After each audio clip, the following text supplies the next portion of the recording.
ओम शांति। आज 3 जून 2025। आज बाप दादा के अनमोल मधुर महावाक्य सुनते हैं। मीठे बच्चे, अब तुम नए संबंध में जा रहे हो, इसलिए यहाँ के कर्म बंधनी संबंधों को भूल कर्मातीत बनने का पुरुषार्थ करो। आज की मुरली में प्रश्न है, बाप किन बच्चों की वाह करते हैं? सबसे अधिक प्यार किन्हों को देते हैं? उत्तर है, बाबा गरीब बच्चों की वाह करते हैं। वाह गरीबी वाह, आराम से 2 रोटी खाना है, हबच लालच नहीं। गरीब बच्चे बाप को प्यार से याद करते हैं। बाबा अनपढ़े बच्चों को देख खुश होते हैं, क्योंकि उन्हें पढ़ा हुआ भूलने की मेहनत नहीं करनी पड़ती है। ओम शांति। अब बाप को बच्चों के प्रति रोज रोज बोलने की दरकार नहीं रहती कि अपने को आत्मा समझो। आत्म अभिमानी भव अथवा देही अभिमानी भव, अक्षर है तो वही ना। बाप कहते हैं, अपने को आत्मा समझो। आत्मा में ही 84 जन्मों का पाठ भरा हुआ है। एक शरीर लिया, पाठ बजाया, फिर शरीर खलास हो जाता है। आत्मा तो अविनाशी है। तुम बच्चों को यह ज्ञान अभी ही मिलता है और कोई को इन बातों का पता नहीं है। अब बाप कहते हैं, कोशिश कर जितना हो सके बाप को याद करो। धंधे धोरी में लग जाने से तो इतनी याद नहीं ठहरती। गृहस्थ व्यवहार में रहकर कमल फूल समान पवित्र बनना है। फिर जितना हो सके मुझे याद करो। ऐसे नहीं कि हमको निष्ठा में बैठना है। निष्ठा अक्षर भी रॉन्ग है, वास्तव में है ही याद। कहाँ भी बैठे हो बाप को याद करो। माया के तूफान तो बहुत आएंगे, कोई को क्या याद आएगा, कोई को क्या। तूफान आएंगे जरूर, फिर उस समय उनको मिटाना पड़ता है कि ना आए। यहाँ बैठे बैठे भी माया बहुत तंग करती रहेगी। यही तो युद्ध है। जितने हल्के होंगे उतने बंधन कम होंगे। पहले तो आत्मा निर्बंधन है। जब जन्म लेती है तो माँ बाप में बुद्धि जाती है, फिर स्त्री को अडॉप्ट करते हैं। जो चीज़ सामने नहीं थी वह सामने आ जाती है। फिर बच्चे पैदा होंगे तो उनकी याद बढ़ेगी। अब तुम सबको यह भूल जाना है, एक बाप को ही याद करना है। इसलिए ही बाप की महिमा है। तुम्हारा माता पिता आदि सब कुछ वही है, उनको ही याद करो। वह तुमको भविष्य के लिए सब कुछ नया देते हैं, नए संबंध में ले आते हैं। संबंध तो वहाँ भी होगा ना। ऐसे तो नहीं कि कोई प्रलय हो जाती है। तुम एक शरीर छोड़ फिर दूसरा लेते हो। जो बहुत अच्छे अच्छे हैं वह जरूर उच्च कुल में जन्म लेंगे। तुम पढ़ते ही हो भविष्य 21 जन्म के लिए। पढ़ाई पूरी हुई और प्रारब्ध शुरू होगी। स्कूल में पढ़कर ट्रांसफ़र होते हैं ना, तुम भी ट्रांसफ़र होने वाले हो शांति धाम, फिर सुख धाम में। इस छीछी दुनिया से छूट जाएंगे। इसका नाम ही है नर्क। सत्युग को कहा जाता है स्वर्ग। यहाँ मनुष्य कितने घोर अंधियारे में है। धनवान जो हैं वह समझते हैं हमारे लिए यहाँ ही स्वर्ग है। स्वर्ग होता ही है नई दुनिया में। यह पुरानी दुनिया तो विनाश हो जानी है। जो कर्मातीत अवस्था वाले होंगे वह कोई धर्मराजपुरी में सजाएं थोड़े ही भोगेंगे। स्वर्ग में तो सजा होगी ही नहीं, वहाँ गर्भ भी महल रहता है। कोई दुख की बात नहीं। यहाँ तो गर्भ जेल है जो सजाएं खाते रहते हैं। तुम कितने बार स्वर्गवासी बनते हो, यह याद करो तो भी सारा चक्र याद रहे। एक ही बात लाखों रुपयों की है। यह भूल जाने से, देह अभिमान में आने से माया नुकसान करती है। यही मेहनत है। मेहनत बिगर उच्च पद नहीं पा सकते। बाबा को कहते हैं, बाबा हम अनपढ़े हैं, कुछ नहीं जानते। बाबा तो खुश होते हैं, क्योंकि यहाँ तो पढ़ा हुआ सब भूलना है। यह तो थोड़े टाइम के लिए शरीर निर्वाह आदि के लिए पढ़ना है। जानते हो ना, यह सब खल्लास होने का है। जितना हो सके बाप को याद करना है और रोटी टुकड़ा खुशी से खाना है। वह गरीबी इस समय की, आराम से रोटी टुकड़ खाना है, हबच लालच नहीं। आजकल अनाज मिलता कहाँ है। चीनी आदि भी धीरे धीरे करके मिलेगी ही नहीं। ऐसे नहीं तुम ईश्वरीय सर्विस करते हो तो तुमको गवर्नमेंट दे देगी। वह तो कुछ भी जानते नहीं। हाँ, बच्चों को कहा जाता है, गवर्नमेंट को समझाओ कि हम सब मिलकर माँ बाप के पास जाते हैं, उन्हों को बच्चों के लिए टोली भेजनी होती है। यहाँ तो साफ कह देते हैं कि है ही नहीं। लाचारी थोड़ी दे देते हैं। जैसे फकीर लोगों को कोई साहूकार होगा तो मुट्ठी भर के दे देगा, गरीब होगा तो थोड़ा बहुत दे देगा। चीनी आदि आ सकती है, परंतु बच्चों का योग कम हो जाता है। याद ना रहने के कारण, देह अभिमान में आने के कारण कोई काम हो नहीं सकता। यह काम पढ़ाई से इतना नहीं होगा जितना योग से होगा, वह बहुत कम है। माया याद को उड़ा देती है, रुस्तम को और ही अच्छी रीति पकड़ती है। अच्छे अच्छे फर्स्ट क्लास बच्चों पर भी ग्रहचारी बैठती है। ग्रहचारी बैठने का मुख्य कारण योग की कमी है। ग्रहचारी के कारण ही नाम रूप में फंस मरते हैं। यह बड़ी मंजिल है, अगर सच्ची मंजिल पानी है तो याद में रहना पड़े। बाप कहते हैं, ध्यान से भी ज्ञान अच्छा, ज्ञान से याद अच्छी। ध्यान में जास्ती जाने से माया के भूतों की प्रवेशता हो जाती है। ऐसे बहुत हैं जो फालतू ध्यान में जाते हैं, क्या क्या बोलते हैं, उन पर विश्वास नहीं करना। ज्ञान तो बाबा की मुरली में मिलता रहता है, बाप खबरदार करते रहते हैं।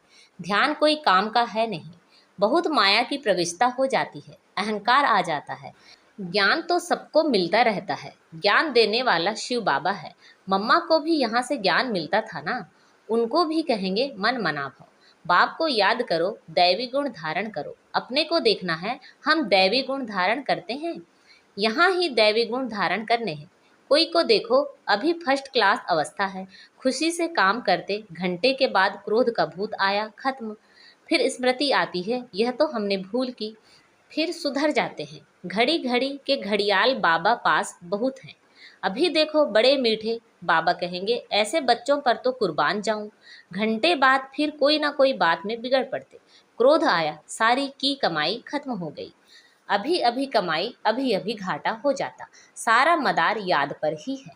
ज्ञान तो बड़ा सहज है, छोटा बच्चा भी समझ ले, परंतु मैं जो हूँ जैसा हूँ यथार्थ रीति जाने, अपने को आत्मा समझे। इस रीति छोटे बच्चे थोड़े ही याद कर सकेंगे। मनुष्यों को मरने समय कहा जाता है भगवान को याद करो, परंतु याद कर ना सके, क्योंकि यथार्थ कोई भी जानते नहीं है। कोई भी वापस जा नहीं सकते, ना विकर्म विनाश होते हैं। परंपरा से ऋषि मुनि आदि सब कहते आए हैं कि रचता और रचना को हम नहीं जानते, वह तो फिर भी सतोगुणी थे। आज के तमोगुणी बुद्धि फिर कैसे जान सकते। बाप कहते हैं, यह लक्ष्मी नारायण भी नहीं जानते, राजा रानी ही नहीं जानते, तो फिर प्रजा कैसे जानेंगे। कोई भी नहीं जानते, अभी सिर्फ तुम बच्चे ही जानते हो। तुम्हारे में भी कोई हैं जो यथार्थ रीति जानते हैं। कहते हैं बाबा घड़ी घड़ी भूल जाते हैं। बाप कहते हैं, कहाँ भी जाओ सिर्फ बाप को याद करो, बड़ी भारी कमाई है। तुम 21 जन्मों के लिए निरोगी बनते हो, ऐसे बाप को अंतर्मुख हो याद करना चाहिए ना। परंतु माया भुलाकर तूफान में ला देती है। इसमें अंतर्मुख हो विचार सागर मंथन करना है। विचार सागर मंथन करने की बात भी अभी की है। यह है पुरुषोत्तम बनने का संगम युग। यह भी वंडर है, तुम बच्चों ने देखा है। एक ही घर में तुम कहते हो हम संगम युगी हैं, और हाफ पार्टनर व बच्चा आदि कलयुगी है। कितना फर्क है, बड़ी महीन बात बाप समझाते हैं। घर में रहते हुए भी बुद्धि में है कि हम फूल बनने के लिए पुरुषार्थ कर रहे हैं। यह है अनुभव की बातें, प्रैक्टिकल में मेहनत करनी है, याद की ही मेहनत है। एक ही घर में एक हंस तो दूसरा बगुला, फिर कोई बड़े फर्स्ट क्लास होते हैं, कभी विकार का ख्याल भी नहीं आता है। साथ में रहते भी पवित्र रहते हैं, हिम्मत दिखाते हैं, तो उन्हें कितना उच्च पद मिलेगा। ऐसे भी बच्चे हैं ना, कई तो देखो विकार के लिए कितना मारते झगड़ा करते हैं। अवस्था वह होनी चाहिए जो संकल्प में भी कभी अपवित्र बनने का ख्याल न आए। बाप हर प्रकार से राय देते रहते हैं। तुम जानते हो, श्री श्री की मत से हम श्री लक्ष्मी श्री नारायण बनते हैं। श्री माना श्री श्रेष्ठ, सतयुग में है नंबर 1 श्रेष्ठ, त्रेता में 2 डिग्री कम हो जाती है। यह ज्ञान तुम बच्चों को अभी मिलता है। इस ईश्वरी सभा का कायदा है, जिन्हें ज्ञान रत्नों का कदर है, कभी उबासी आदि नहीं लेते हैं, उन्हें आगे आगे बैठना चाहिए। कोई कोई बच्चे बाप के सामने बैठे भी झुटका खाते, उबासी देते रहते, उनको फिर पिछाड़ी में जाकर बैठना चाहिए। यह ईश्वरी सभा है बच्चों की, परंतु कई ब्राह्मणियां ऐसे ऐसे को भी ले आती हैं। यूं तो बाप से धन मिलता है, एक एक वर्षंस लाखों रुपयों का है। तुम जानते हो ज्ञान मिलता ही है संगम पर। तुम कहते हो बाबा हम फिर से आए हैं बेहद का वर्षा लेने। मीठे मीठे बच्चों को बाबा बार बार समझाते हैं, यह छीछी दुनिया है, तुम्हारा है बेहद का वैराग्य। बाप कहते हैं, इस दुनिया में जो कुछ देखते हो वह कल होगा नहीं। मंदिरों आदि का नाम निशान ही नहीं रहेगा। वहाँ स्वर्ग में उन्हों को पुरानी चीज देखने की दरकार नहीं। यहाँ तो पुरानी चीज का कितना मूल्य है। वास्तव में कोई चीज का मूल्य नहीं है सिवाय एक बाप के। बाप कहते हैं, मैं ना आऊं तो तुम राजाई कैसे लो। जिनको मालूम है वही आकर बाप से वर्षा लेते हैं। इसलिए कोटों में कोई कहा जाता है, कोई की भी बात में संशय नहीं आना चाहिए। भोग आदि की भी रस्म रिवाज है, इनसे ज्ञान और याद का कोई कनेक्शन नहीं है और कोई बात से तुम्हारा ताल्लुक नहीं। सिर्फ दो बातें हैं, अल्प और बे बादशाही।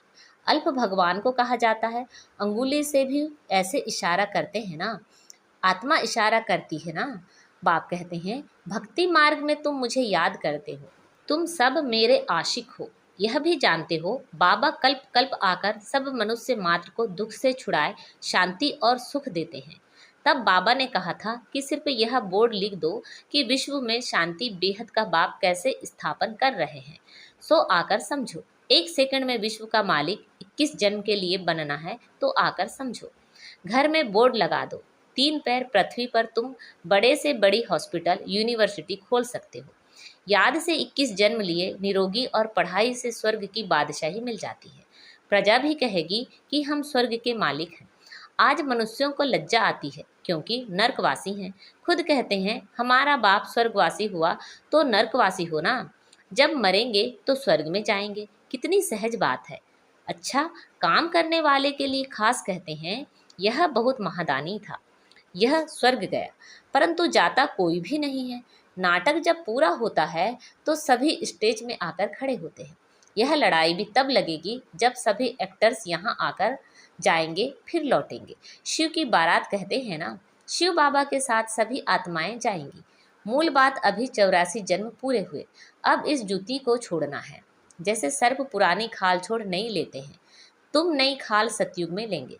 श्री कृष्ण कितना खूबसूरत है, कितनी उसमें कशिश है, फर्स्ट क्लास शरीर है, ऐसे हम लेंगे। कहते हैं ना, हम तो नारायण बनेंगे, यह तो हुई छीछी खाल है, यह हम छोड़कर जाएंगे नई दुनिया में। यह याद करके खुशी क्यों नहीं होती जब कहते हैं हम नर से नारायण बनते हैं। इस सत्यनारायण की कथा को अच्छी रीति समझो, जो कहते हो वह करके दिखाओ। कहनी करनी एक चाहिए, धंधा आदि भी भल करो।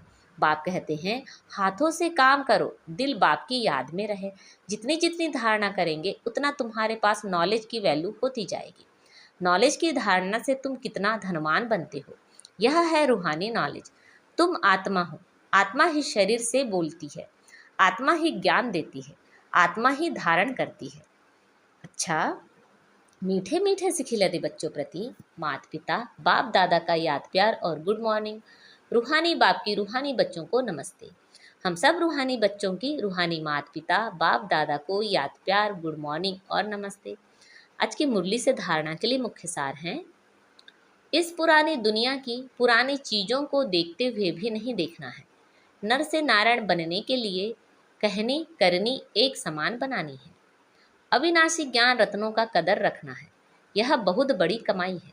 इसमें उबासी या झुटका नहीं आना चाहिए। नाम रूप की ग्रहचारी से बचने के लिए याद में रहने का पुरुषार्थ करना है।